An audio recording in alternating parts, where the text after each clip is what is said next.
Okunye ukukhala kwenganono endaweni yokucima ukoma kulokhu ke eSavannah Park eMarianhill. Amaphoyisa akholwa ukuthi laba abanye abayisithupha bagcine sebethola amachaphazelo bafele izona bangazazi kuhloswe ukudutshulwa obefunelwa ubugebengu kwenye indawo obezogezwa phinda gqirhe kumelaphi wendabuko lapha.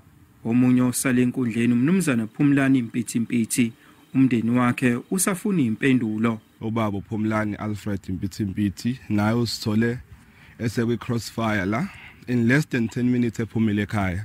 Kulaba abanye abashonile ihlobo Esinye okunguDuncan Mzobe nomshana wakhe uSibusiso Mzobe nezelamane zakwaKhenisa uSiyabonga noSanele.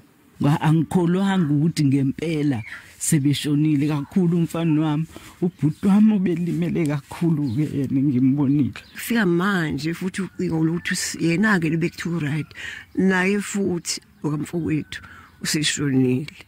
Amaphoyisa aliphenya lolu daba. Sengathi ube kulo traditional healer yase ithi awulinde kwenye indawo, walinda ke la ehamba ngemoto walinda, kanti kuzoqhamuka abanye okubukeka sengathi bebevele bemfuna kusho ukuthi khona le criminality eyenzekile somewhere, mhlambe irobbery eyenzekile, mhlambe kwarojwana siyacabanga kanjalo.